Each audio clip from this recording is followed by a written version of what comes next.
If you're a lineman in charge of keeping the lights on, Grainger understands that you go to great lengths, and sometimes heights, to ensure the power is always flowing.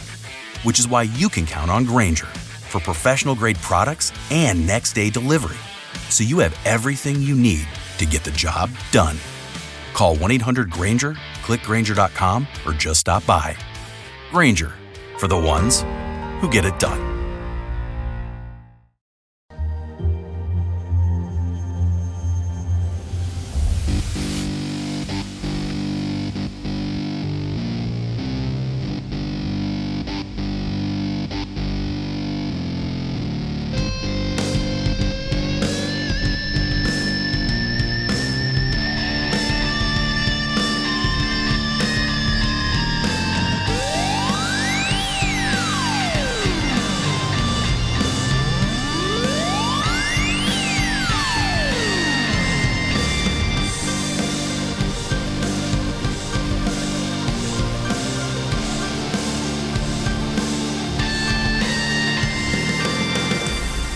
Hello, everybody. Welcome. Here we go. It's that time again. Matt Connarton Unleashed, and we are live from the studios of WMNH 95.3 FM in glorious downtown Manchester, New Hampshire.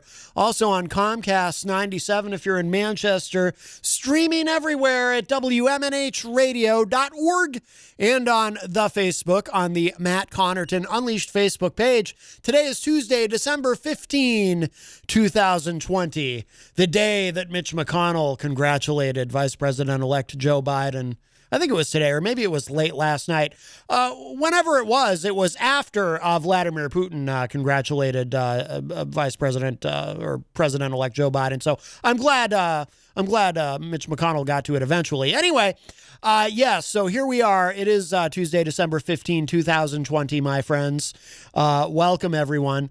If you would like to call into the show today, of course, 603-250-6007 is the number, 603-250-6007. You can also text us at 617-917-4476.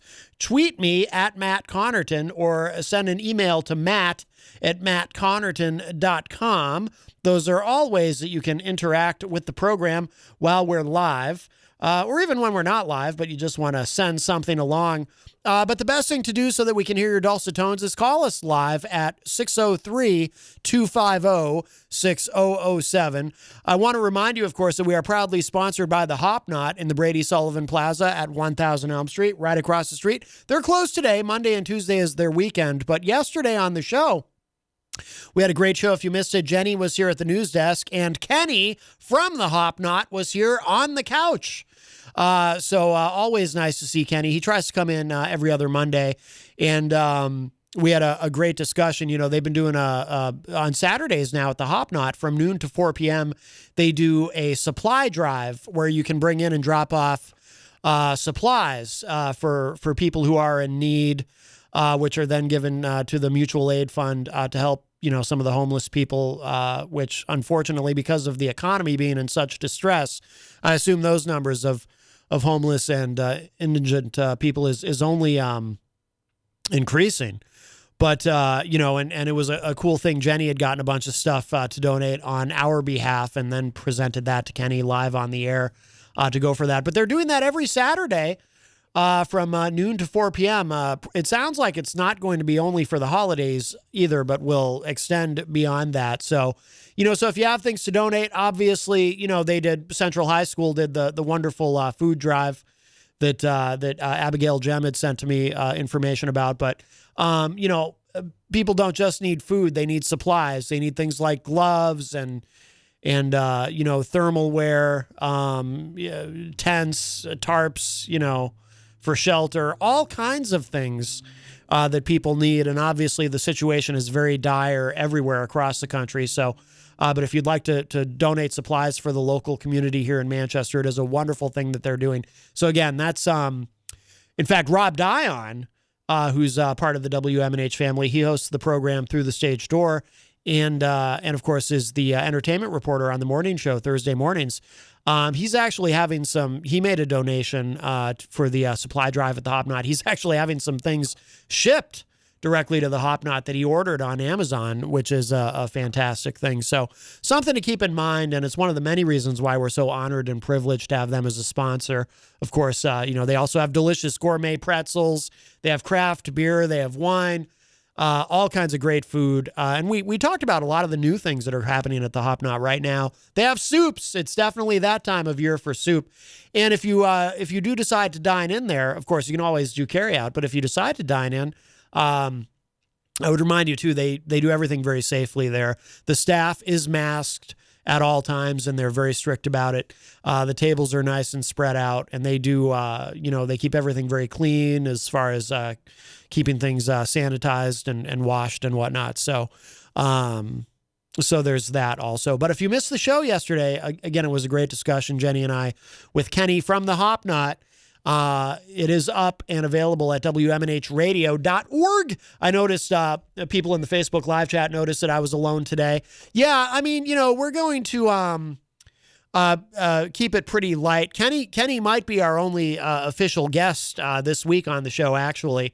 We're kind of tightening things down. I was not given a Peter White, of course, from the morning show, who, if you don't know, is also the program director here at the station. He and I have been talking about it.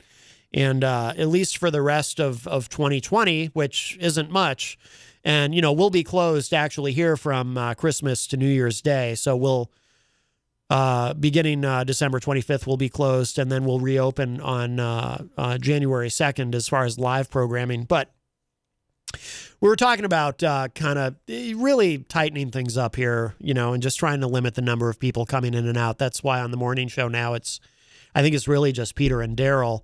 And will probably be that for most mornings for the rest of the year, I assume. And, on my show, Jenny and I, Jenny's my partner, we're in the same household. So, her and I sort of count as one as far as coming into the studio because we share all the same germs. But as far as having guests in here, we're going to really kind of tighten it up, maybe just one at a time, Kenny wanted to come in yesterday. And of course, and we know Kenny has taken COVID very seriously. So he's someone that we're comfortable with. If someone who may be taking it less, we dodged a bullet. I almost had a couple people in here who I found out do not take COVID seriously, and I ended up having to cancel them for that reason, among others. So, yeah, we're just we're keeping things a little tighter here. But, hi, welcome to Matt Connarton Unleashed. Who's this? What's up, bud? Hey, Tony D from the Tony D Show and the It's All in Your Head show. How are you, my friend? Good, man. I wanted to call you. So today I got the luxury of delivering product to the hospitals today. Oh. And while I was at the hospitals, the one hospital was at the governor was there. Yeah. In New Jersey, and they were administering the shots today for the first time. Yeah. Absolutely. Yeah, that's happening all over the country. It started yesterday and today. I think a lot of the hospitals are doing their, I know locally here, I think it was this morning, the local hospitals began administering the vaccine to their employees, which is so important. So it's a big day. It's the beginning of the end of the pandemic, the beginning of the end, the very beginning of the end. We're nowhere near the actual end, but yeah, that's exciting, Tony. Yeah, that's that. I would like to pose this question Yes. to you and your fan base, and I would love to see the chat with this because I posed it last night and I got a lot of good feedback on it. But your opinion, I cherish it very much. Oh, thank you. So even with the pandemic, so over the last year, we've fallen into something known as a habit now, right? And it's a good habit. And even Robert Dion was in the chat last night. He even said it's a good habit. Hopefully people don't steer away from their good habits. Mm-hmm. So my question to you is, once this pandemic is done, do you believe that people are still going to wear their mask and still do good hygiene with washing their hands religiously like they do?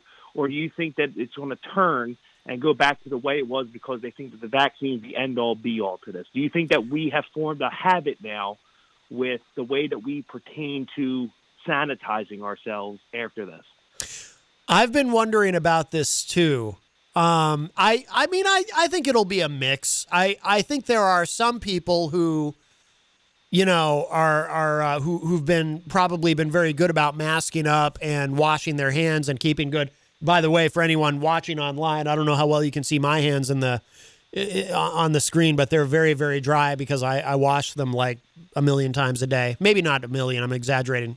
About 500,000.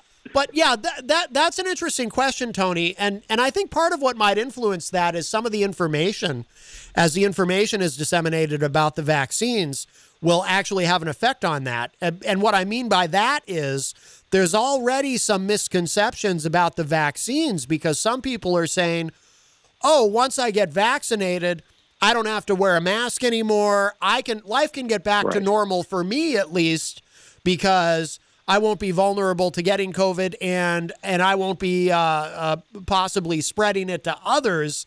And that's a huge misconception. It's actually very, very important that people continue to mask up, whether you've been vaccinated or not, at least until summertime. We need people to continue to mask up, continue to social distance when possible, continue to use good hygiene, because one of the misconceptions about the vaccine is that once you're inoculated, there's no chance of you contracting COVID or carrying it around and spreading it, which is not true.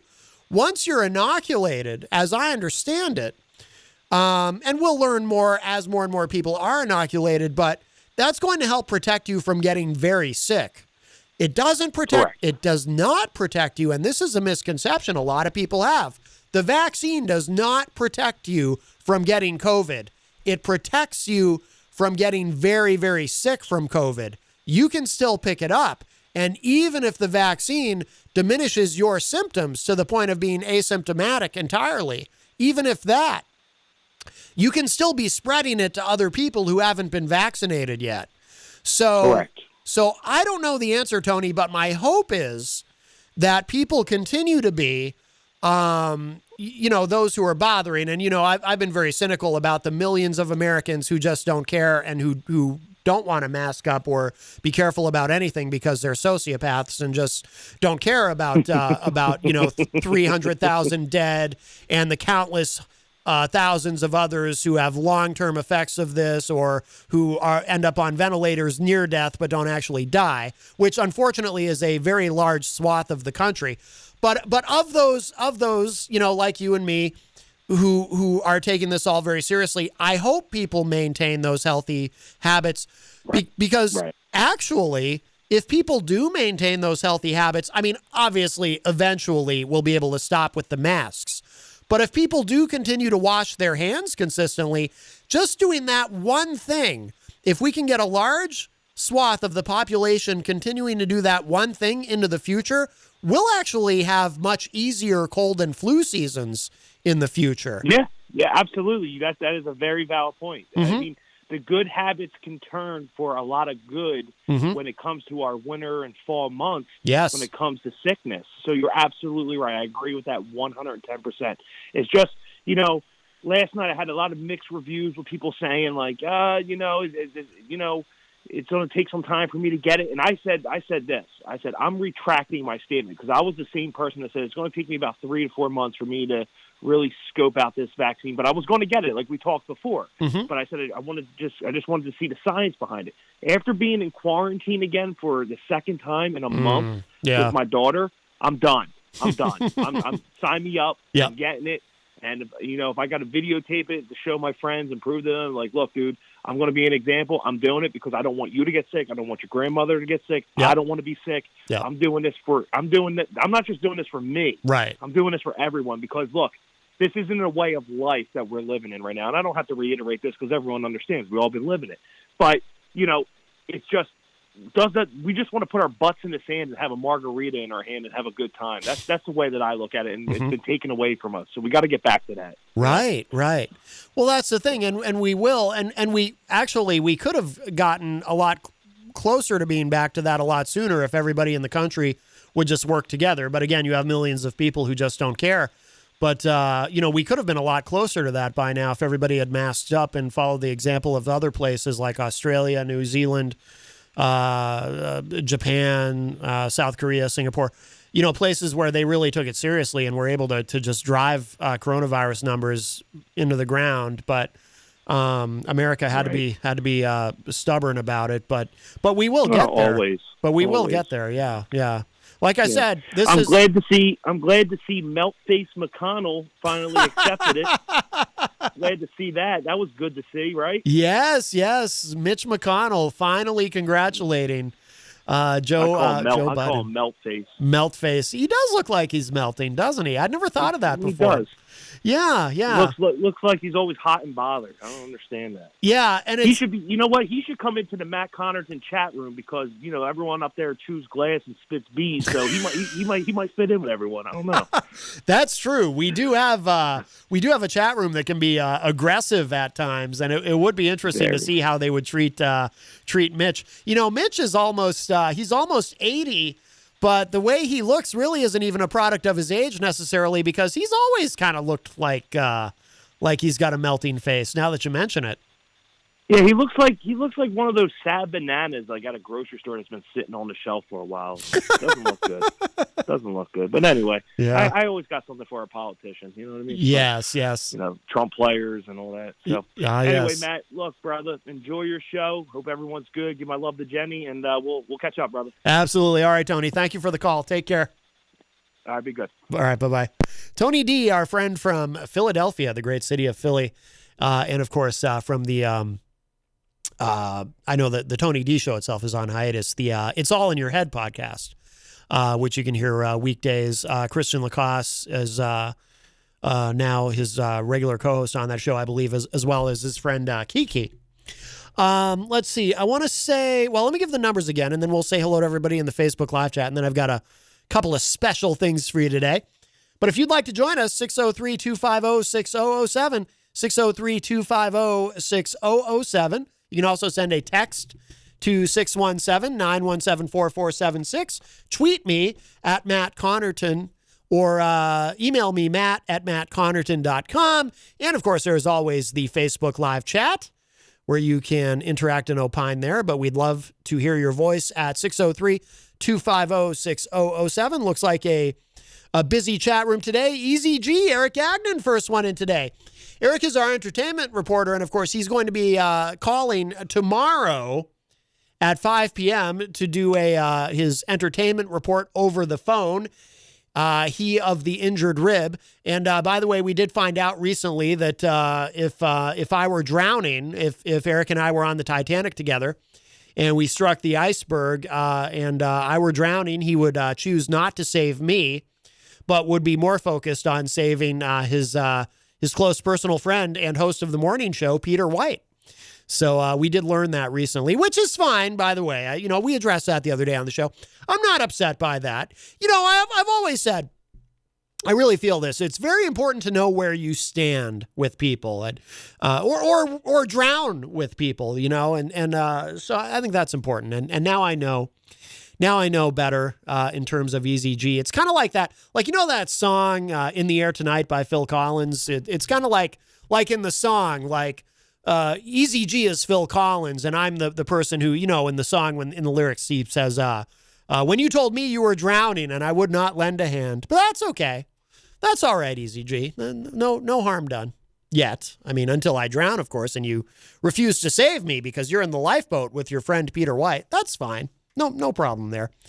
Actually, to be completely honest with you, as someone who spends every waking moment of his life in a state of existential dread, I find it oddly calming and comforting to imagine that the very last thing I might see before descending into a watery grave is Eazy-G in a lifeboat, just or in a barge, on a barge or something, watching me drown. That's fine.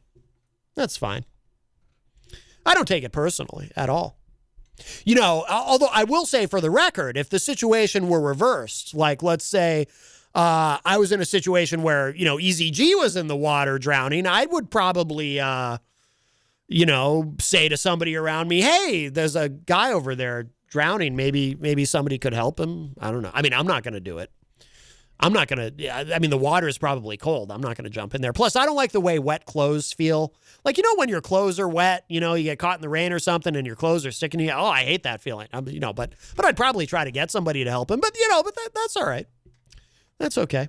But Eazy-G will be calling us tomorrow. Eazy-G says, happy Tuesday, 10 days to Christmas, and it's day 5 of Hanukkah. Yes, Eazy-G. Our friend DJ Midas is in the Facebook live chat, John Midas Manning. Midas, of course, part of the WMNH family. He's the host of Late Night Delight, which you can hear every Saturday night from 12 midnight all the way to 4 a.m. with a replay on Sunday night. And Midas, of course, all the great music that we play on the show, well, except for the Egg on Your Face song. That's somebody named, is it Tyler Bellows?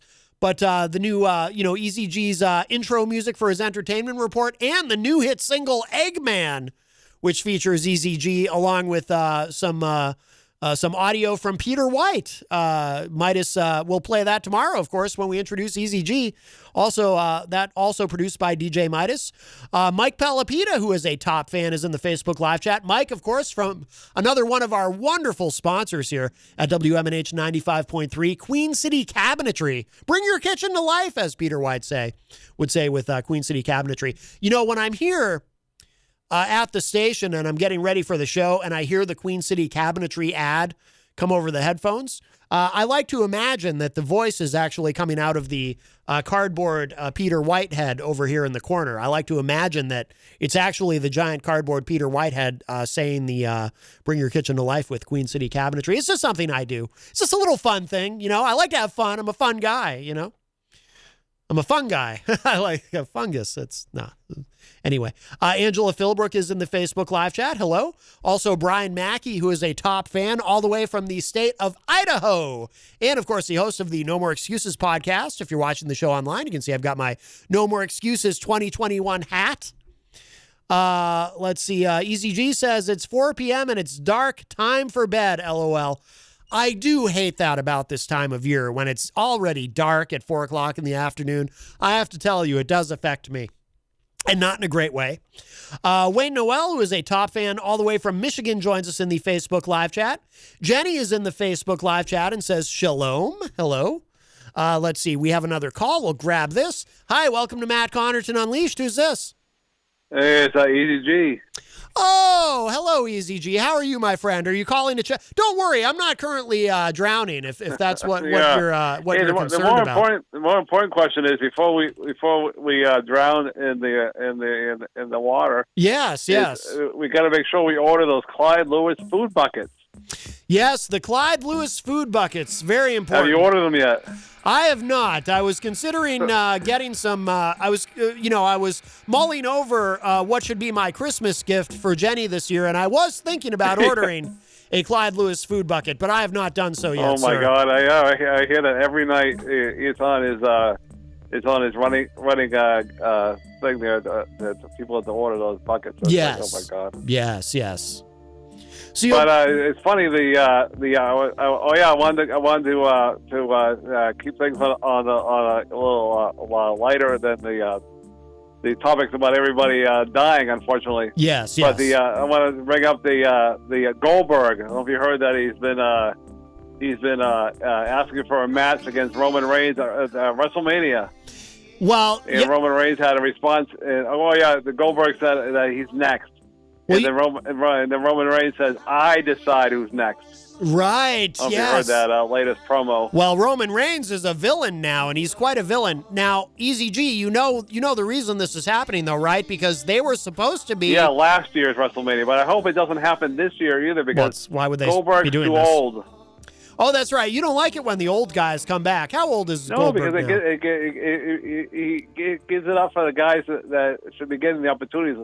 Like Kevin Owens is going to get his shot. So TLC, I know he's going to lose, but it's good for the new guy, the young guy to get the opportunity. I know he won't win the belt, but so what? Let's give the opportunity for the guys that need a shot. People still love Goldberg, though. They love the big entrance. No, but I never have. I never liked him when he was around. Oh, you didn't even like him when he was young? Oh, really? Oh my goodness. No, I never liked Goldberg. Wow. Now that he's old, I definitely don't like him. Right, yes. You would have 50 years old, right? That's your mandatory retirement age? It was funny, though. The other day, I don't have the channel anymore, but I was watching it on the Facebook. The Sting there, they was talking to that Dustin Rhodes kid there. Cody Rhodes, Dustin was all, I forget, Corey there. and he was saying that, Cody. "Oh, I thought you were coming for me," and he goes, "No." No, he's there for Darby Kind Allin. of funny, but they are saying that he's going to wrestle, but I think that's a big mistake because he's too old. He's 61 years old with a bad neck. What could go wrong? Yeah, I know. A lot of people are saying that he shouldn't be in the business anymore. They're saying that when he retired from WWE, they're replaying that video. They're saying that, "Oh, I'm not wrestling anymore." Well, yeah. They just want to sell some action figures, Eazy-G. That's what it's about. Oh, you know? I know. But the funny thing about it is they say that even if he does wrestle a little bit, they say it's going to be to push the young guy, to make the young guy look good. Yeah, of course. Like Triple H has done over the years. Yes, absolutely. You don't see Triple H around wrestling a lot anymore. It's Shawn Michaels. Well, Shawn's definitely done. That last match that Shawn had, his big return match when he teamed up with Triple H against the Brothers of Destruction, I got so bored watching that, I actually shut it off mid-match. It was so bad. It was so bad. Yeah, but even Triple H, you don't see him wrestling that much anymore either. No. Well, he only comes back like every time he does, he gets hurt. Yeah, that's true. Well, he's up there. He's becoming one of the old guys now, too, so I don't want to see him in the ring anymore either. Yeah, he's in his 50s now, right? He's got to be. Yeah.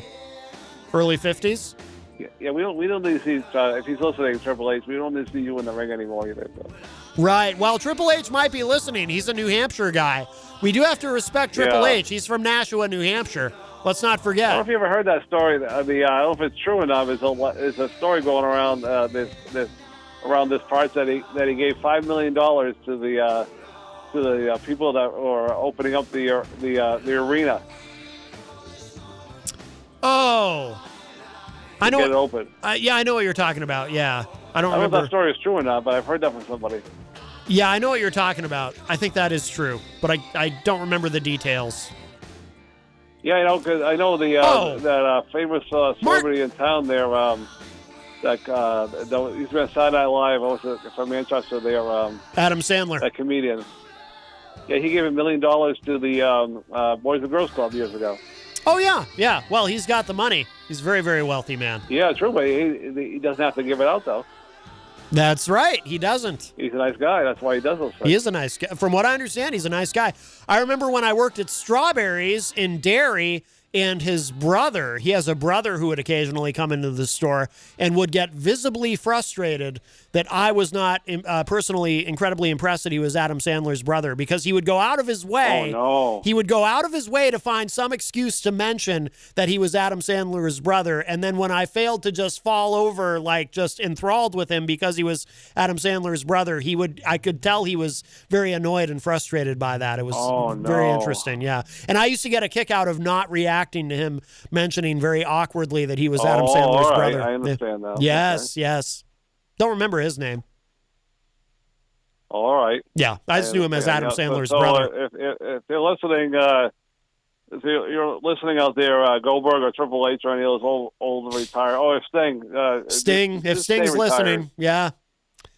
It doesn't give a shot. The thing I don't like is it takes the turn from the young guys to get their shot. Right. Leave some for the young guys, Sting.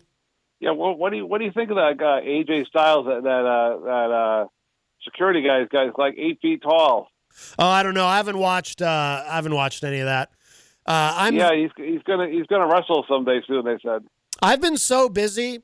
Like, Jenny and I will kind of go out of our way to see anything related to Matt Hardy or Bray Wyatt the Fiend. But even that, we haven't he's been really good lately. He's going after Randy Orton. And I've been going out of my way. Anything I see on YouTube regarding this storyline with Kenny Omega and Don Callis and AEW teaming up with Impact Wrestling, all of that I'm fascinated what do you by. think of that? You think that's a good idea? That's a great, that's a really cool thing that they're doing. And Kenny Omega's amazing. I love Kenny Omega. He's fantastic. Yeah, he's a new champion now. He's the he is the number one. Yeah. So anything like that, I'm interested in. But to actually sit down and watch a wrestling show, I just don't have time. I'm just too busy. Yeah. Eazy-G. Why is Roman Reigns going after his cousin there? He beat the crap out of him on SmackDown. Because he's a bad guy now. Is that because he's a bad guy now? Yes, he's evil. It's evil. He's much better as a bad guy, you have to admit. Yeah, he's pretty good there. I mean, he's well rested. He took a long time off because he had the cancer supposedly. I don't know if that story is true or not. no, that is, yeah. He had leukemia. He's true? He's had it twice. Oh, that's all true. Yeah, they wouldn't make a storyline out of that. All right. No, that's 100% It'll be true. the first time wrestling lies about why somebody's not around. I know, but no, that's all legit. Yeah, he's a All right. I hope Goldberg is not next. The WrestleMania. I think they come up with somebody so much better. Well, they're not doing this. They're not setting it up just to not do it. No, it's going to be. Yeah, I'm sorry, Eazy-G. You're going to have to suffer through Rock it. To wrestle, but apparently his contract says that he can't get in the ring anymore. Well, the last time he did, he got hurt. Well, you'd be mad, right? The Rock's over 50 now. You'd be mad if he came back, right? Oh, yeah. But apparently he got hurt, so I guess his contract says he can't wrestle anymore. So that's right. His wrestling days are over. Because Vince McMahon's always looking for a big name, to come back. Well, he is the biggest star in Hollywood. He's the highest paid actor in Hollywood. Right, but you remember when John Cena used to complain about The Rock going to Hollywood? Now that's all he does now. That's right. Yep. But they might delay WrestleMania this year, I heard, because they're trying to get they want to get a big crowd. And right now well, it is Florida, so anything's possible. But especially the governor loves wrestling. Governor they might DeSantis, delay yes. WrestleMania to try to get more crowd, because I guess they're allowed to have a small crowd. But Vince McMahon wants a bigger crowd, because you know what a bigger crowd means: more money. I think doing well, let's see, when is they won't be able to do it unless they push WrestleMania back to the summer, which I can't imagine them doing. They're going to have to do it the same way they did it last year. I guess they're allowed to have a small crowd at the outdoor arena because it's outdoors. Yeah, I wish they would just Vince wants more people there. But I guess right now he's changing his, you can go online and you can do the WWE Network, but apparently now they switched it from the $9.99 to 99 cents. Have you heard that? Yeah, I got to get in on that deal. Why do you think he's doing that? Just to pump up the subscriber numbers. Yeah, that seems like a pretty crazy deal. 99 cents. When they do that's incredible. When they do the the quarterly earnings call with investors, and because they're a publicly traded company, they need to have a good strong subscriber number. All right. I actually pay more attention to the business of wrestling than I do than I bother actually watching it. Right now the Thunderdome is outside now. They're doing it in Tampa. Mm-hmm. Because they had to leave the other place because of the basketball starting up again. So yeah, and they can be here for a couple of months now until baseball starts up again. Yes, if it starts up again, you never know with COVID. Huh? I know. Well, I think things are gonna. We're at the beginning of the end of the pandemic. So like I said, that first dose of vaccine is not available for me and my buddy because we're both allergic to penicillin. So now the next vaccine that's coming out now, that when we get with an L and M. Oh, so you can't. That one doesn't have any penicillin in it, so we're going to be able to get that one. Well, that's interesting, Eric. So you've been told. So your doctor told you this. You can't get the Pfizer. A friend of mine got investigated, and he said there's penicillin in there. I said, God, I can't have that. Talk to your dose because. Talk to your doctor about it. Don't go by just what your friend said. Talk to your doctor. Oh yeah, I know. I'm gonna ask my friend. I'll ask my doctor too. Yeah. Just to verify. Yeah. So you're. But if that's the case, I'll wait for the other dose because the Moderna. I'm big time allergic to penicillin. Yeah. So the last time I had any penicillin to me, I broke out in hives. It was really horrible. Decades ago. I would think with your health issues, you'll be able to get the vaccine. I mean, they're going to do all the healthcare workers. I would think that too, but like I said, my friend investigated that too. He doesn't think so, but I'll discuss it with my doctor just to see what she says. Yeah, discuss it. She might have more. She might have more updated news than my friend does. Yeah, well, I'm going to guess and say that's probably true. Eazy-G. Yeah. I always like to butter up the I was seeing my neurologist the other day, and I said, you know what? I said some doctor told me that when I lie down most of the night and I have trouble with my balance and stuff. Some doctors told me to wait 10 seconds before I get up. He says, "Hey," he said, "that was me." I said, "Oh yeah, I know. I was just being silly." I didn't. I told you that. Yeah, I didn't. I didn't understand anything about that story. Now, Eazy-G, I have a question though. So now your friend who was telling you about the penicillin, would you help him if he was drowning? Oh yeah, probably. Yeah, probably. Oh, He's a good friend of mine. That's nice. Yeah, he's. Well, a you know good what? friend, It's a funny story about the drowning story. You know, Peter gets you in a pickle sometimes.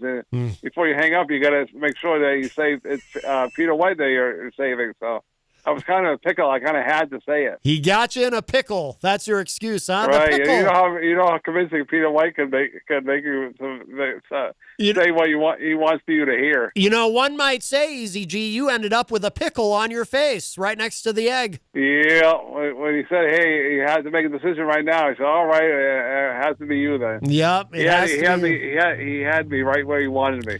Right. You couldn't have said, well, he knows how to work. He knows how to work me. Look, can we just call it what it is? He's the puppet master. He's pulling the strings. Yeah, apparently. He pulls all the strings. Mm-hmm. So don't take it personally.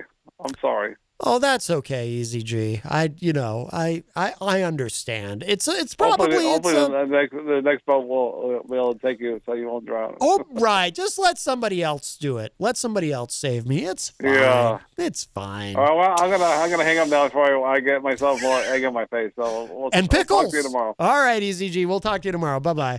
All right, our friend Eazy-G, Eric Gagnon, who will be calling tomorrow afternoon at 5 p.m. with the entertainment report, and we all look forward to that. Especially, I'm sure, Scott Robinson, who I see in the chat room. Scott is a big fan of the entertainment report with Eazy-G because he gets to learn all of Amanda McCarthy's tour dates. Scott says, "Good afternoon. I'm in the mood for a good dramatic reading." Oh, yes, I have something very special for all of you. Boy, I made it sound like a threat. I'm sorry, but I do have something special for all of you regarding a dramatic reading that I'll be performing today with a little bit of a twist on it. A little bit of a twist. So stick around for that. We'll be getting to that soon. Scott also asking, are we getting an entertainment report this week? Yes, of course. Tomorrow at 5 p.m. Bobby Champagne, who is a top fan, is in the Facebook live chat, says, good afternoon. Bobby says, I'm worried that we are not doing enough to lift them out of their current situation. Oh, homeless people. Yes, I'm sure referring back to what I was talking about earlier with the supply drive that the Hopknot is doing. Eric says, even in January, I can do my entertainment report virtually. Yes, you can. Even in January, you can. That's true. Probably any month, really. Bobby says it's an excellent idea. Oh, referring to tightening things up as far as traffic in the studio. Bobby says it's an excellent idea to tighten things up. We all should consider tightening up our own situations. Yes, absolutely. Wayne Noel says this is going to go on for years and only time will tell what people will do. Well, I don't think the pandemic itself. I think by summertime, things will be kind of normal. But it will probably be another year before things are totally normal. Bobby says some people will do the right thing, others will not. That is true. Jenny said, seriously, just look at New Zealand. Yeah, I mean, there's places that have done it really well, but those are also places that manage to somehow not politicize the whole thing like Americans have done. I tell you, I said it yesterday, I'll say it again. If you had traveled back in time, like if you had traveled back in time from today to a year ago and told me that there was going to be a global pandemic and that the way Americans would react to it is they would make it all political and, half the country would just not even take it seriously at all and just not care, unless it affected them directly in some way. And as we're entering, as the numbers are spiraling out of control, people still flood the airports anyway for Thanksgiving travel. And I just, even with over 300,000 dead now, I would not have believed it. I would not have believed it. I would have said, no, come on. You that can't be true. We're better than that. No, turns out we're not. I would not have believed it. I would not have believed it. But, Let's see. Melanie Fedderson is in the Facebook live chat. She says, Indiana Jones face melt? Yes. Yeah, that's true. Mitch McConnell, he looks like, the way his face is melted, he looks like a character out of the big scene in the original Indiana Jones movie. Raiders of the Lost Ark, yes. Spoiler alert if you haven't seen it, but who hasn't seen it? I saw that in the theater. My dad took me to see that in the theater, and he had to explain to me why the faces were melting. I was confused and frankly upset. I mean, that's kind of traumatizing for a little kid to see that. Angela Philbrook is in the Facebook live chat. Hello, Angela. Scott Robinson says, Eazy-G is Benedict Arnold. Well, I mean, look, like I said, Scott, I think it's important to know where you stand with people. And now I know. Now I know where I stand with Eazy-G. Now I know. Jenny says, want me to save you? Psych, LOL. Christian Lacoste is in the Facebook live chat. Hello, Christian. Bobby says, man overboard. Takes long drag off cigarette. Somewhere over there, I think. No. If Eazy-G was, I promise you this. If I saw Eazy-G was drowning and needed help, I would be very quick like a rabbit in trying to find someone to go help him. I'm not going to do it. What am I going to do? I mean, come on. Do I really seem like a guy who's going to jump in ice cold, freezing water to save somebody? I mean, actually, I probably would, but just, I'd stop and think about it. Is this someone isn't there somebody else who can, maybe throw him a life jacket or something? I'd have to consider the options. Let's see. Angela is frustrated. She's still not a top fan, apparently. She says, so, Mike Pelopita, have you ever shared the show? Wondering why I'm not a top fan yet. I am so sad. I would be sad too, Angela. I would be sad too. I do see you in the Facebook live chat on a regular basis, so I'm surprised. I'm surprised, actually, yes. Christian Lacoste said Kevin Owens is washed up, referring to the wrestler. Christian says, I haven't watched wrestling since I was like 10. Well, then how do you know Kevin Owens is washed up there, Christian? Huh? Christian says, Triple H is the Rob Gronkowski of the WWE. Every time he comes back, he gets hurt. He has had a lot of injuries, has Triple H, but we have to treat him with respect. Remember, he's a New Hampshire guy. He is the Game. I was in his theme song, The Game by Motorhead. I was in a band, My Life Crisis, and we didn't do a lot of covers, but we actually did a cover of The Game. It was one of my favorite songs to play. Angela says, never watched wrestling, and I'm okay with that. Let's see. Rob Dion says, cool, I didn't miss Easy's call. Angela says, speaking of germs, it occurred to me today how disgusting it was to rent video games in DVDs that were touched by millions from video stores. Yeah, that's true. I hadn't even thought of that when we still had, like Blockbuster Video and places where you would go to rent things. That's true. Because it's not like anyone stops and wipes something off before they can you imagine renting things from the adult section and just like, you'd have to be crazy. Angela says, I already had an issue with library books. My husband takes out library books and I cringe. Peter White of The Morning Show with Peter White is in the Facebook live chat and he says, wow, Easy lied again. Oh my goodness. Well, look, Eazy-G, he does have a history of being fundamentally dishonest. That's how the whole Taco Gate scandal happened. Remember Taco Gate?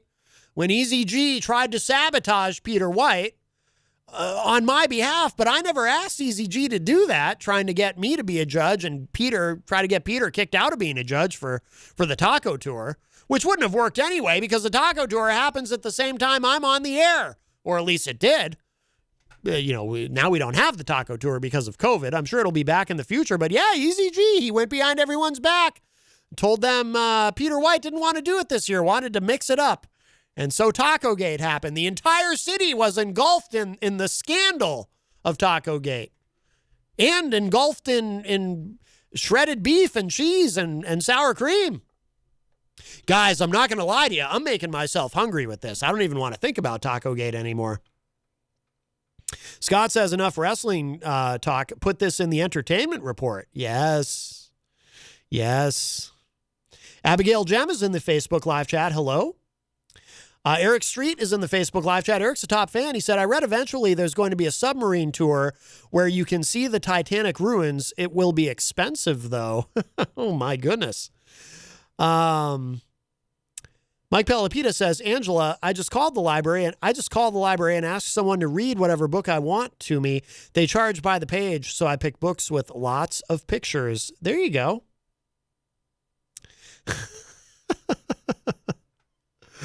Oh boy. Bobby says New Zealand has an awesome leader. That's the difference. She's a, quote, boss. Yeah, I agreed. And by the way, I forget her name, but the leadership that she showed in New Zealand caused her, and I'm sure there's New Zealanders who didn't agree with a lot of the measures that she took, but her approval ratings actually overall went up quite a bit. She's enormously popular there.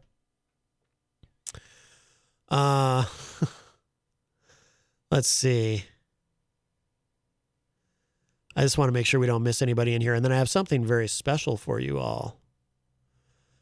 Oh, yep. Eazy-G. Tacogate. Ouch. Yes. That's going to follow you everywhere, Eazy-G.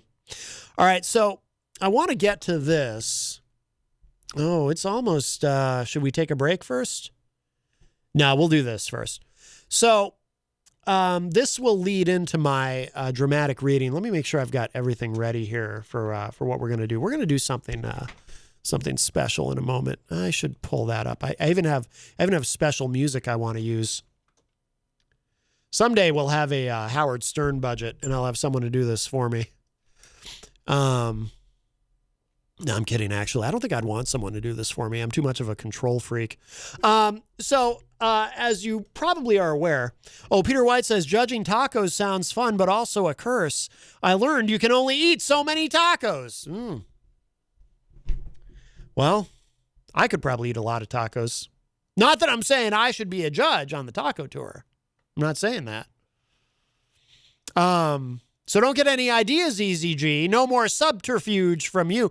So there was breaking news yesterday. We had already gotten off the air. Bill Barr, Attorney General Bill Barr, has tendered his resignation. But there isn't much of the Trump administration left. So there really wasn't, I believe Bill Barr's last day is December 23rd. The inauguration is what, the 21st of January? So after Bill Barr leaves, there will only be a little under a month left of the Trump administration regardless. But Bill Barr, he's going to get out a little bit early. Now, Bill Barr has, by the standards of many people, been a very loyal soldier to Donald John Trump, our president, and in some instances has, in certain quarters of the media, they refer to him as Trump's personal attorney, facetiously. I mean, Trump's personal attorney, I guess, at this point is Rudy Giuliani. But Bill Barr has often been accused of being a little overly protective of Trump. Bill Barr historically is very supportive of the idea that executive power, that a president should have tremendous executive power. The executive branch should be very powerful and should be able to issue executive orders and so forth and have a lot of control over things. He likes a very strong executive branch and seems to believe, and I assume that he only believes that when there's a Republican president, not necessarily a Democrat as president, but we needn't quibble. That is what Bill Barr believes. So some people think that Bill Barr has been overly protective of President Trump. Well, there's been some conflict, and it has surprised some. Bill Barr seemed to be getting off the Trump train when, a couple things have happened. For one thing, he told the Associated Press, what was that, maybe a week ago, maybe a little over a week ago, in an interview, he said pretty flatly, look, there's no evidence of voter fraud on a scale that would in any way have affected the presidential election, which, of course, completely undercuts Trump's whole narrative about there was massive voter fraud. No proof, no evidence, but there's massive voter fraud, believe me. So Bill Barr, the Attorney General, and of course that means he's in charge of the Department of Justice, who would be investigating these matters, said, we've looked, we've checked, there's nothing there. He was careful about how he phrased it. He didn't flatly say there was no voter fraud, but he did say, he just said there was we didn't find any voter fraud on a scale that would throw the election. They did find evidence of voter fraud in Pennsylvania. Funny thing about that, turns out it was a couple of Republicans who had committed voter fraud with the cases that they did find. Remember, by the way, back at the beginning of the Trump administration when they had the voter fraud commission, because Trump, even though he had become president via the Electoral College, he wasn't satisfied with that, couldn't quite fully accept that he had lost the popular vote. So he had the voter fraud commission that he put together, or whoever put it together for him, I guess maybe Jeff Sessions, the attorney general at that time, to really take a close look at this. And they had to disband it after a few weeks because it occurred to somebody that the whole thing was pointless because there was no voter fraud. Remember that? Anyway, just funny things about voter fraud. So Bill Barr saying that to the Associated Press, kind of shrugging and saying, look, there's nothing here. That obviously angered Trump because it completely undercut his narrative about voter fraud. And, I think he tweeted something mean about Bill Barr, something about Bill Barr needs to do his job or look harder or something, whatever it was Trump said. So then Trump got upset. What was there was another big thing. Oh, yes, of course. Hunter Biden. Apparently there's been an investigation into Hunter Biden's taxes. Remember, Hunter Biden was a big topic of discussion amongst Republicans in 2020. In 2016, it was Benghazi and her emails. And in 2020, it was Hunter Biden and Burisma. So, kind of a remix of Benghazi and her emails. Anyway, so that was, the Republicans, Trump and other Republicans kept pushing this Hunter Biden narrative, even though no one had found, we can have conversations about, and I've talked about it too on the show, about how I feel about the appearance of impropriety, right? But there didn't seem to be any actual impropriety that anyone had turned up. Well, apparently there is an ongoing and has been an ongoing investigation of Hunter Biden, but Bill Barr didn't say anything about it publicly, kind of kept it under wraps because apparently Bill Barr, who may, at the end of the day, it turned out, care about democracy more than some of us would have suspected, being that he is a Trump loyalist. Apparently, Bill Barr didn't want that poisoning the well during the election. So he didn't want that to get politicized, and he knew that it would be, so he kind of kept quiet about that. So obviously, Trump is furious with him about that. Now, there was purported to be, prior to Bill Barr's resignation, which just happened, there was purported to be a meeting between Trump and Bill Barr sometime last week, I believe, that people are saying was somewhat acrimonious. It got a little tense. And this is, so I have two things very special for you. One of them relates to what Scott Robinson was referring to about the dramatic reading. But first, I want to share with you, I have an exclusive.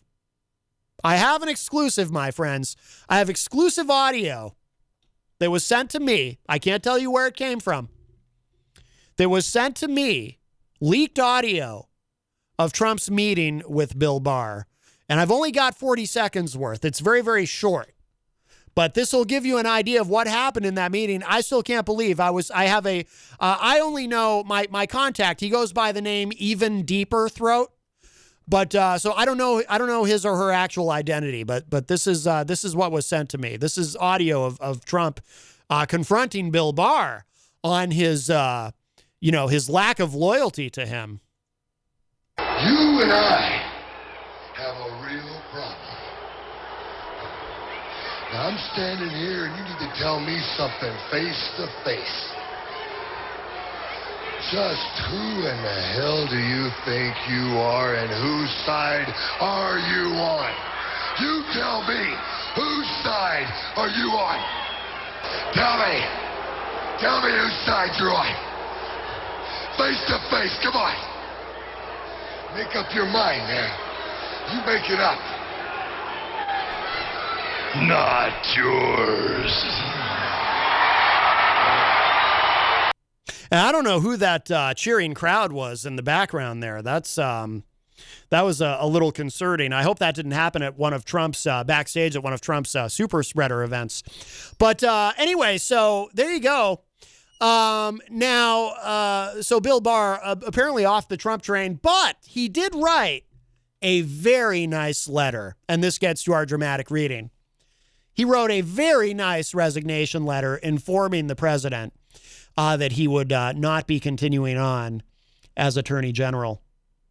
And what I'd like to do, though, this letter is so nice. I want to do something a little bit special. Now, normally when I perform one of my dramatic readings, there's nothing else. It's just me doing the dramatic reading for you.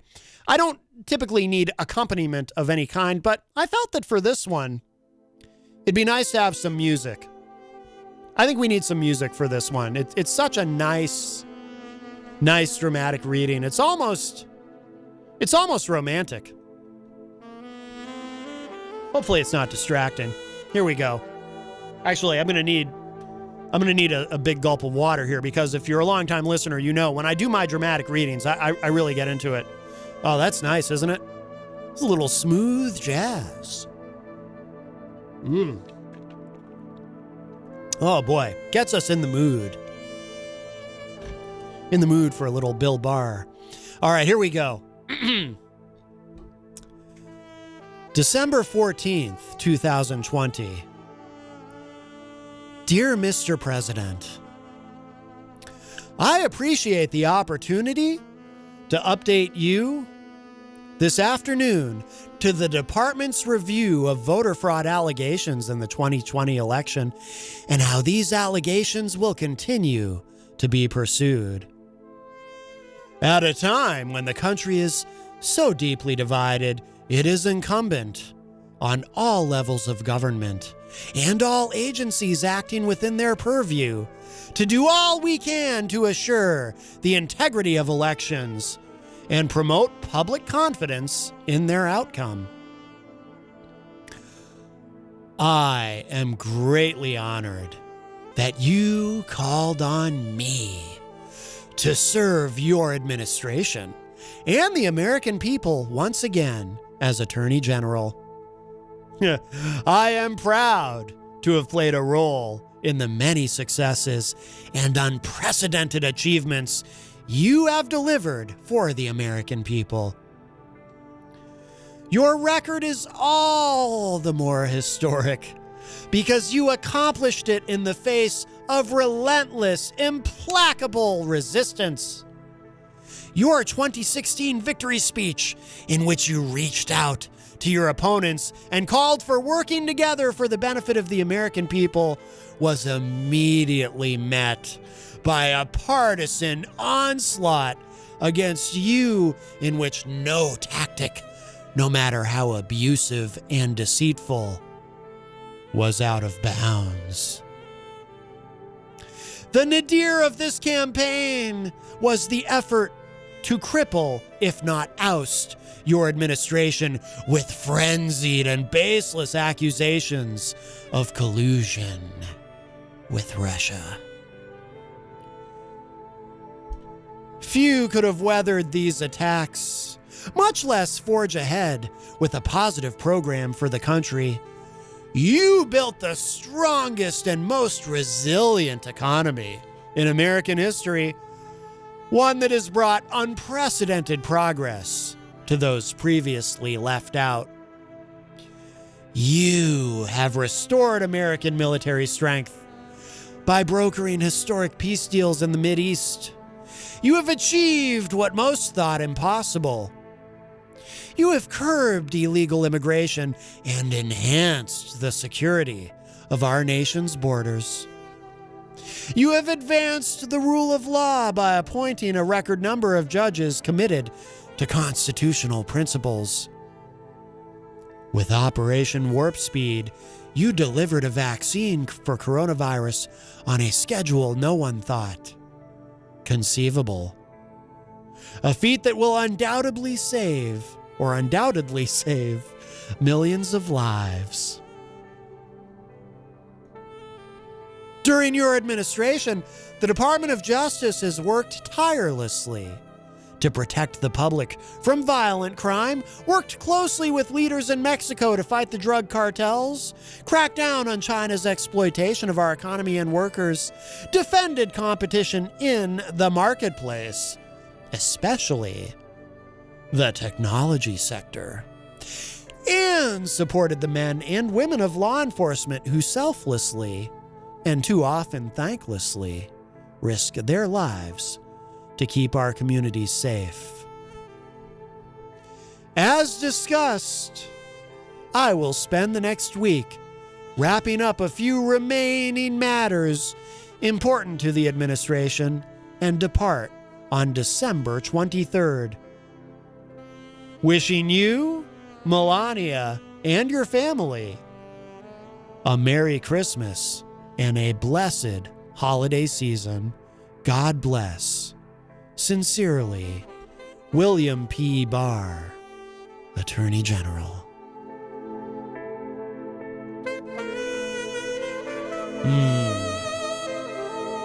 That's nice.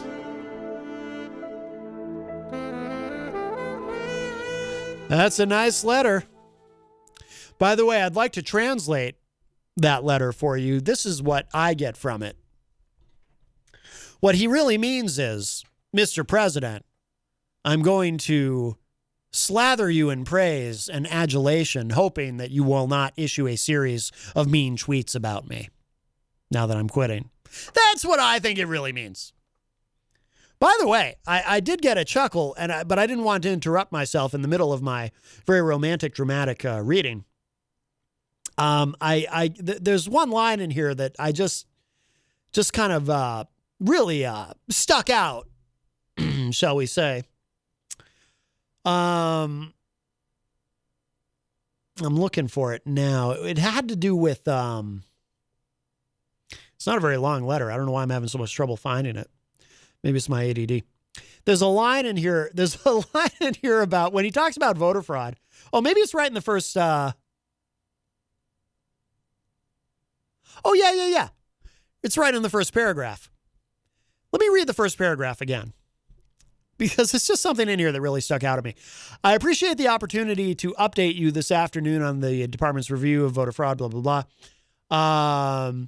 At a time when the country is so deeply divided, it is incumbent on all levels of government and all agencies acting within their purview to do all we can to assure the integrity of elections and promote public confidence in their outcome. Well, isn't that the opposite of what the Trump administration has been trying to do? They haven't been promoting confidence in the outcome. They've been trying to undermine the outcome. But Trump probably read that as, oh, yeah, he knows there's voter fraud. He gets it. I don't know. It will be interesting to see. I mean, obviously, the narrative that the administration is putting out is that this is all, there's no acrimony here. Everything's very friendly, and Trump appreciates Barr, and Barr obviously is deeply in love with President Donald John Trump, and all is good.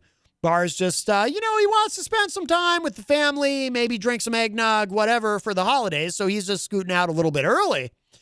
But there's a lot of speculation that whatever's coming next,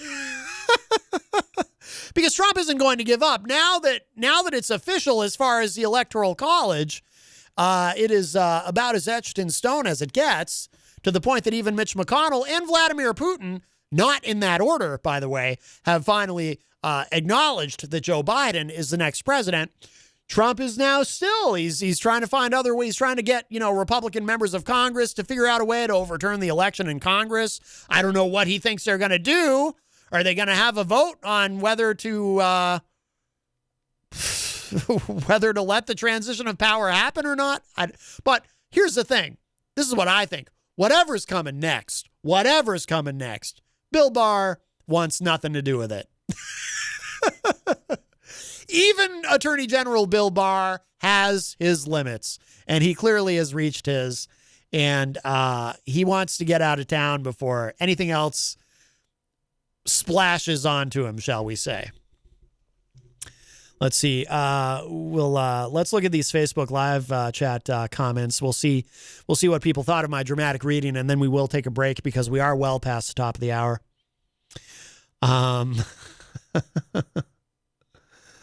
Let's see here. I saw Rob Dion say something about vomiting.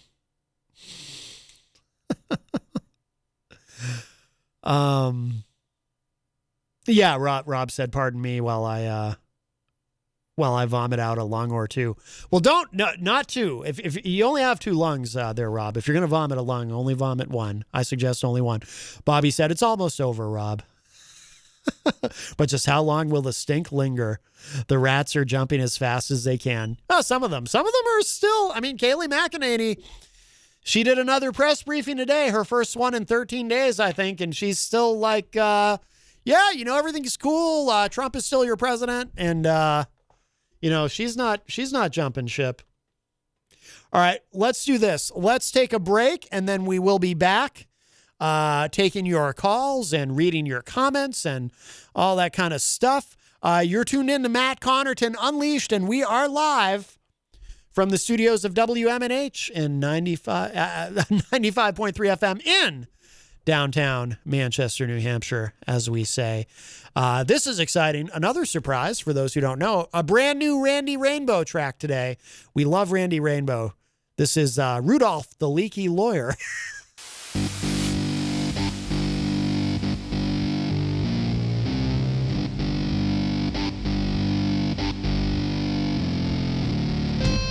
Very large brain. He said, Donald Trump, they don't know what to do.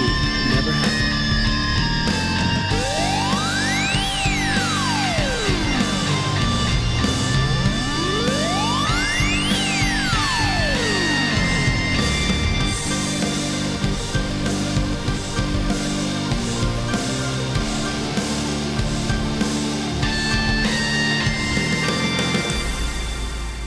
Welcome back, everybody. We are way into hour number 2. In fact, we only have 30 minutes left. Matt Connarton Unleashed. And we are live from the studios of WMNH 95.3 FM in glorious downtown Manchester, New Hampshire. Also on Comcast 97 if you're in Manchester. Streaming at WMNHradio.org. And on the Facebook, on the Matt Connarton Unleashed Facebook page. Today is Tuesday, December 15th. 2020. Like I said, we only have 30 minutes left, so if you'd like to get in with a call, do so soon. This is not the time to procrastinate. 603-250-6007 is the number, 603-250-6007. You can also send a text to 617-917-4476. Tweet me at Matt Connarton or send an email to matt@mattconnerton.com. And I want to remind you, of course, we are proudly sponsored by the Hop Knot in the Brady Sullivan Plaza at 1000 Elm Street, right across the street. If you missed yesterday's show, Kenny was here along with Jenny and I. Kenny from the Hop Knot, and we had a great discussion. Kenny usually tries to join us every other Monday here on the show. And of course, that is archived if you missed it at WMNHradio.org, where all the shows are archived here on WMNH. If you miss any of them, of course, it is an on-demand world. You can go to WMNHradio.org, click the podcast link, and you can watch and or listen, rather, I should say, and enjoy them at your leisure. If you want to watch them at your leisure, you'll need to go to the Facebook page. Please give our Facebook page a like, by the way, if you haven't done so already, the Matt Connarton Unleashed Facebook page. There's also a Facebook page for WMNH 95.3. And of course, if you like the pages, then you get notifications on when we go live and so on and so forth. And by the way, if you're in the Facebook live chat and I did not acknowledge you yet, Obviously, I'm not going to read all the names from the first hour again, but it's being a little glitchy on my end, as Facebook will be from time to time. Damn you, Zuckerberg! So it's so there might be people in there I'm not seeing or whose comments I'm not seeing. So I apologize if that be the case. But we do have a little bit of time left. And, we were talking earlier in the show. Oh, by the way, I want to remind everybody, too, a quick programming note. Friday night, don't forget, Retro Spectrum Radio with Paulie C. That's the other show here at WMNH that I'm on every week, every Friday night from 8 to 10 p.m. So Retro Spectrum Radio, it's on from 8 to 10, hosted by Paulie C., and I have the honor and privilege of being Paul's co-host on that program, as well as our good friend Dan Randlett, and we have a lot of fun on that show. The feedback has been incredible. People seem to really love it, so make sure you tune in for that. It looks like it's being a little glitchy on Angela's end, too. Angela Philbrook in the Facebook live chat. I see Rob Dion in there. He says he's back. Yeah, it happens. Yeah, it's being a little wonky here. Oh, Bobby Champagne says Paulie C has a good show going. Yes, absolutely. Absolutely. But we were talking earlier about Mitch McConnell, and boy, they're already turning on him. The Republican Party really is the party of Trump. On Mediaite.com, it says MAGA faithful turn on Mitch McConnell. Here are some samples of some of the comments, the barrage of comments that Mitch McConnell is now getting. And just to remind you, all that Mitch did was publicly acknowledge and congratulate, finally, President-elect Joe Biden on becoming the next president. And he may have been spurned to do so. They call him, in some quarters, they call him Moscow Mitch. Well, Vladimir Putin also finally decided to acknowledge and congratulate President-elect Joe Biden. And so I think Mitch probably said, oh, well, if Vlad is doing it, maybe I should too. So first Putin and now Mitch McConnell. Wow, imagine that. Well, according to Mediaite, it says here it is Mitch McConnell's turn in the barrel after the Senate Majority Leader congratulated Joe Biden and Kamala Harris on their victory in the 2020 election, recognizing the pair as president-elect and vice president-elect. Media supporters of the president attacked the Kentucky Republican for abandoning efforts to overturn the election. So here's what Mitch McConnell had to say, quote, "The Electoral College has spoken. I want to congratulate President-elect Joe Biden. The president-elect is no stranger to the Senate. He's devoted himself to public service for many years. I also want to congratulate the vice president-elect, our colleague from California, Senator Harris. Beyond our differences, all Americans can take pride that our nation has a female vice president-elect for the very first time." President Donald Trump, his legal team, and his allies in the media have waged a scattershot assault on the results of the election, which saw the incumbent defeated by 7 million votes. The attempt to steal the election from Biden by claiming it was stolen has been fruitless. It has been rejected by leaders in the Republican Party and failed in the courts. Still, McConnell pointing out the obvious enraged faithful members of the pro-Trump media. For example, Mark Levin. By the way, I actually went through a phase where I kind of became sort of a quasi-fan of Mark Levin, not because I support his politics in any way, but if you've never listened to Mark Levin, he'll do this thing where he'll be talking about something, and then all of a sudden he starts yelling into the microphone and just sounding enraged and to the point of where his anger just seems completely irrational. And there was a short span of time when I first started hearing Mark Levin on one of the local stations here. I mean, he's nationally syndicated, but one of the stations here was carrying him. And I actually found myself kind of chuckling at that. I found it entertaining when he would just start yelling into the microphone.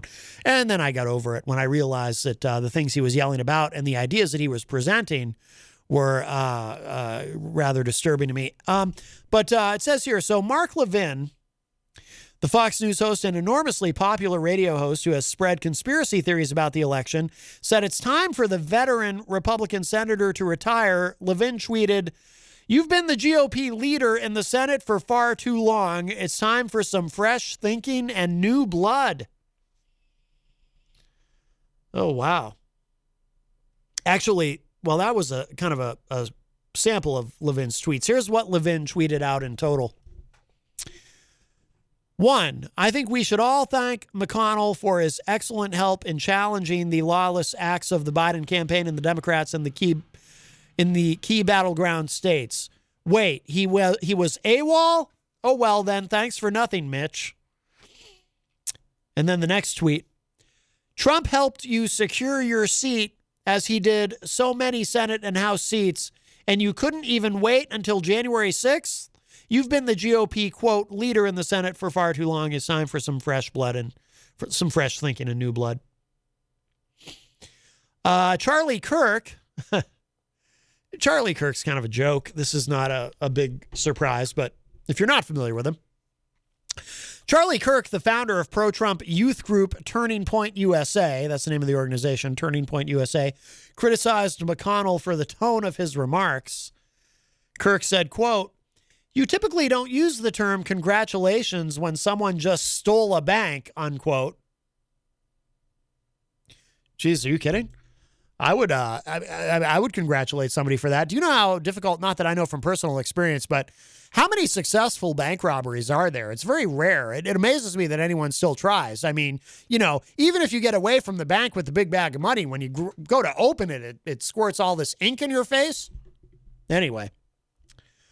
Kirk said that the move from McConnell will not help Republicans in the upcoming Senate runoff elections in Georgia. I don't think it'll hurt either. I mean, the Republicans have already sabotaged themselves in Georgia, I think, with this whole mixed message of, you know, you can't trust the electoral process you can't trust the election process in Georgia. It's all rigged. Oh, but make sure you vote in this runoff. I mean, and then you actually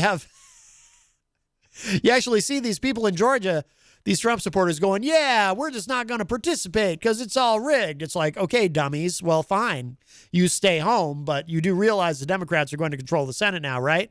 If you don't at least try to show up and vote in this election that you've been convinced by your own party is rigged, which is why you're not showing up and vote. I mean, talk about a circular firing squad. It's actually quite hilarious. Marjorie Taylor Greene, a conspiracy theorist and congresswoman-elect from Georgia, took a veiled shot at McConnell in a tweet accusing Republicans not fighting for Trump as supporting, quote, the Chinese Communist Party takeover of America. Oh, my goodness. Somebody get Dave Ridley on the phone. You know, because Dave likes to talk about the Confucius, whatever it is at UNH. This is new to me. I did not know. I mean, why do they call him Moscow Mitch? Maybe they should call him Wuhan Mitch or something if he's in league with the Chinese communists trying to destroy America. That's quite... Oh, Sebastian Gorka, who I find particularly despicable. He served briefly in the Trump administration, accused McConnell of caving to the mob. The mob? So now not only is Mitch McConnell in league with the Chinese, he's in league with organized crime? Oh, not that mob. He means mob in a more general way. Gorka tweeted, at Senate Majority Leader caves to the mob, refuses to wait for the final January 6th Electoral College count. Why? Oh, and then there's this other nonsense. Okay. Dinesh D'Souza, who's also kind of a joke, called the statement from McConnell, quote, a body blow to patriots, unquote, but acknowledged that the Trump campaign has failed to prove their claims in court. I need a gulp of water. Throat's getting dry. Sorry about that little cough there. I promise you I'm not sick. It's just I've been alone here today, so I'm talking more than usual, so my throat's dry. Although Eazy-G did a lot of talking during his call. A lot of talking. He should do a wrestling podcast, Eazy-G. I mean, there's only 500,000 of them already. Let's see. I see some Facebook live chat comments here. But yeah, the knives are out. They've pulled out the knives for Mitch McConnell. Melanie Feddersen had made a comment in the Facebook live chat that I missed. That's why I'm laughing. That's good, Melanie. During my reading of of Bill Barr's letter of resignation. I'm not going to read the comment on the air, Melanie, because I'm afraid that if I do, I will not be allowed to return tomorrow from 4 to 6 p.m. to continue my show. But that's funny. That made me laugh out loud. That's good. Let's see. Bobby Champagne says Moscow Mitch and Pennsylvania Putin are buddies. Will President Biden be able to keep us out of a war? Will he help the largest class of Americans, the American worker? Will he keep the eye on Russia and China and compete globally economically? Well, we'll see. I have to admit, I mean, those are all valid questions. I have to admit, let me put it this way. The thing that is most on my radar is I just want someone to get us through the rest of this pandemic and to sign off on something. I mean, Pelosi and McConnell are negotiating again. They might get something done as far as a stimulus bill that Trump can sign off on. Hopefully. I assume he will. I hope he will. But I also hope that the Biden administration will immediately do things to help us. To help all of us, because the economy is going to be in a state of disarray and despair for quite some time. But as far as these other things, we'll see. Those are all issues that you're right to be concerned about, Bobby. I agree with you. And, I'm going to come in here every day from 4 to 6. I know that some people have this idea that because I supported Biden over Trump, that I'm just going to come in here and be a cheerleader for Biden every day. But that's not the case at all, as you will all soon find out. I did support him, so now, I want to hold him account on everything, all of the issues that you've raised here, Bobby. We have a call. Hi, welcome to Matt Connarton Unleashed. Who's this? Speak of the devil. The devil? That's me. I'm Bobby. How you doing, Matt? Oh, hey, Bobby Champagne. How are you, my friend? Pretty good. Hey, after hearing what you just said about you're thinking that, as long as Biden just gets us through the pandemic, you're good with that? I rescind all my questions. I agree with you. Yeah, well, that isn't even. Well, I appreciate that, Bobby. That's not exactly what I'm saying. That's what is most. That is what is most top of mind for me in terms of Biden. But please don't rescind your questions, because those are all good questions, and those are all things that we should be concerned about going forward as well. I'm just saying that for me personally, I'm kind of hyper focused on COVID-19 because it affects all of us, and it affects everything else and all these other issues in some way. You're right. Yeah. Because it all comes down to that old adage, your money or your life.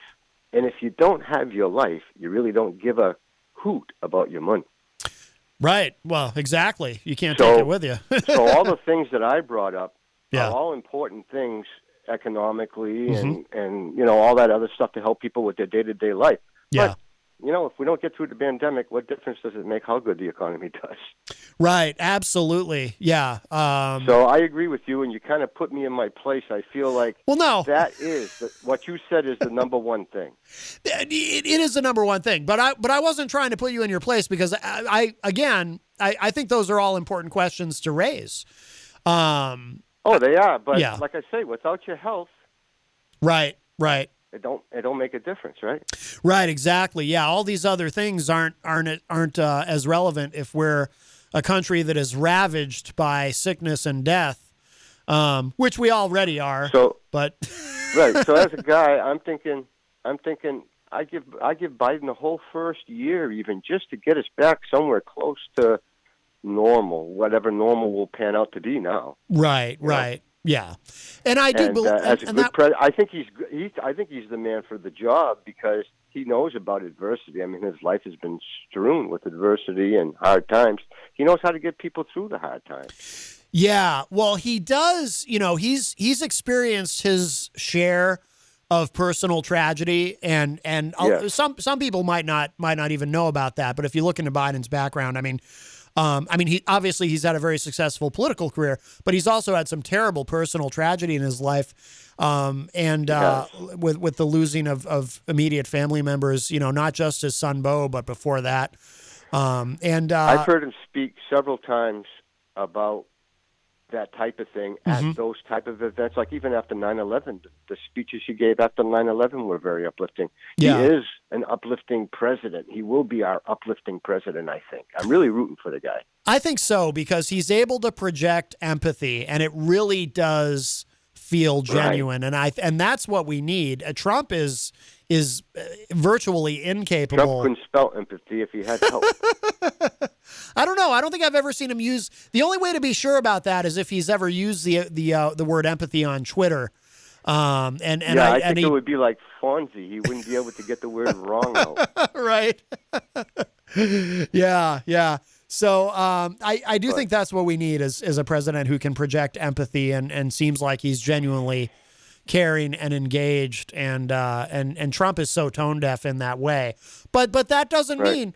But again, those questions you raised, Bobby, those are important questions. And yeah, I think a lot of us are willing to cut Biden some slack in the beginning, but I'm willing to wait even till his second year in office. Sure. To start holding him account to the other stuff. Just get us through the pandemic and get us through it.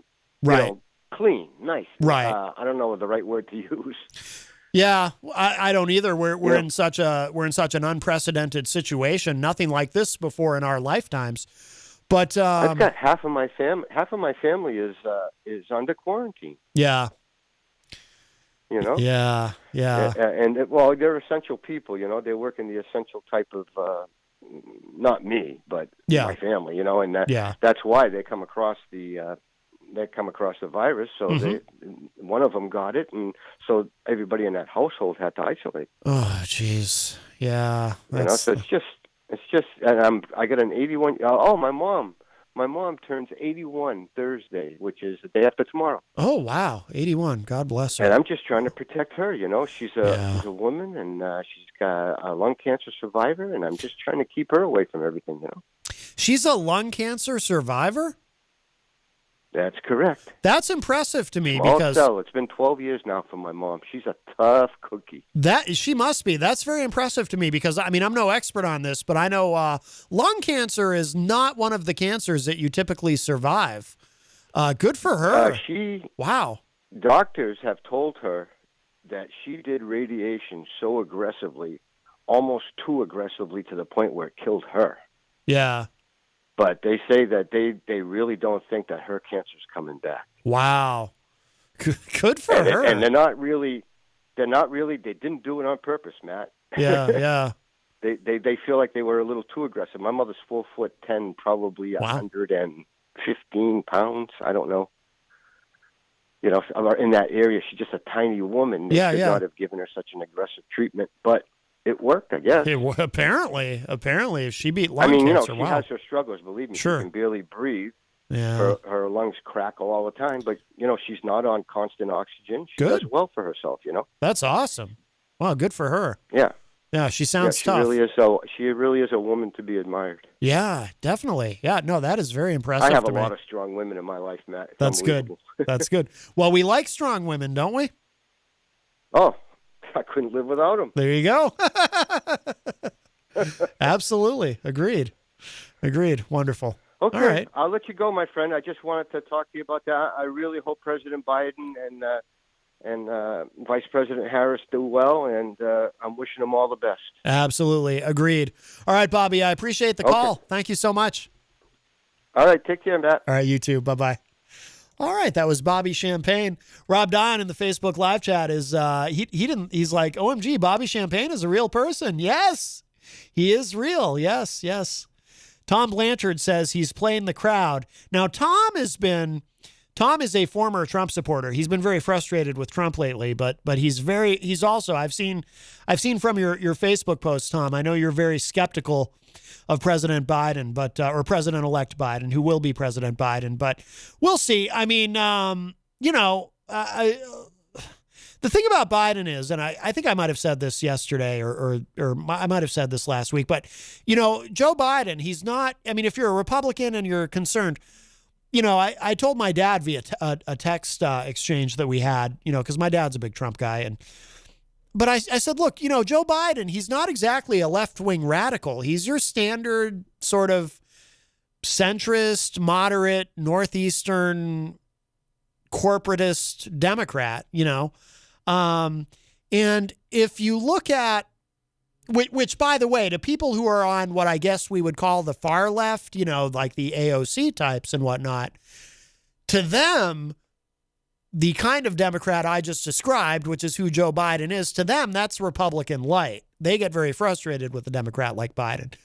And I would say the same about Hillary Clinton, by the way. I always thought it was kind of interesting. I call it the Hillary paradox.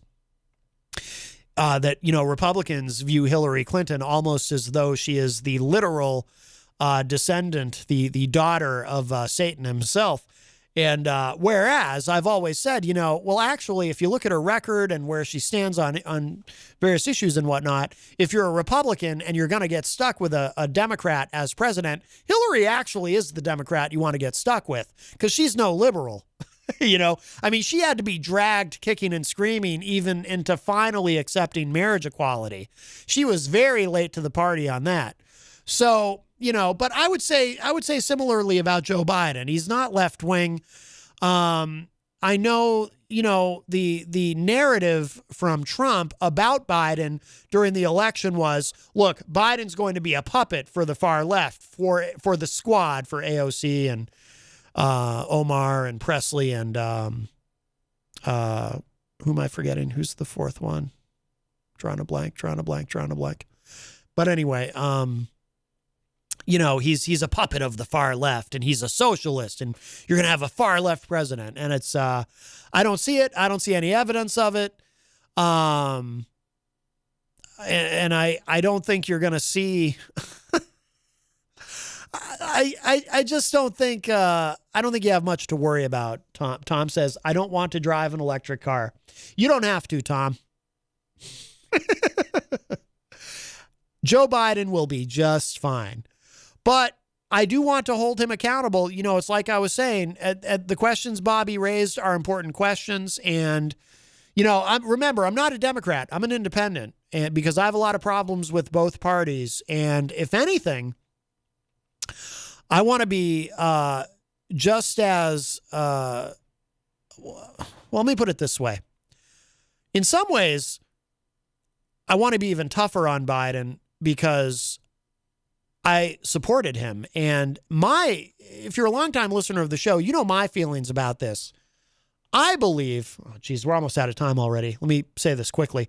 But I believe that if you support a candidate, you should be the first to criticize that candidate when they get elected if they do something that you don't agree with, not the last. We live in this hyper-partisan world where Republicans only want to criticize Democrats and Democrats only want to criticize Republicans, and everybody treats it like there's a team sport. But in a truly healthy political environment, everyone would criticize their own side when their own side does things that they disagree with or that they find simply distasteful.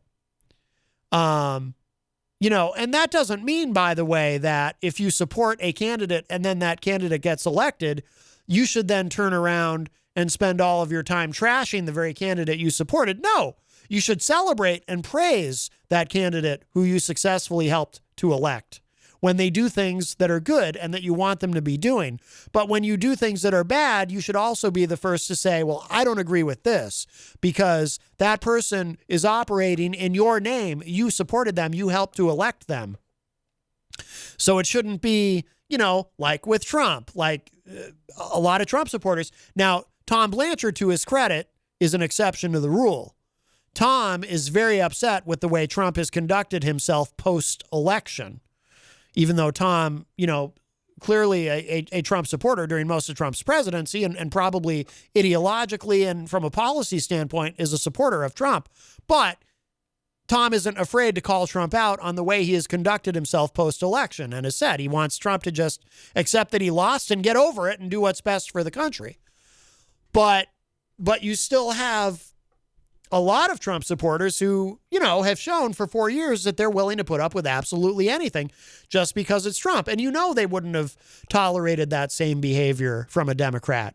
But you see the same thing on the left, right? There were plenty of Obama supporters who, look, I voted for Obama in 2008. I declined to vote for him again in 2012 because he let me down on some things.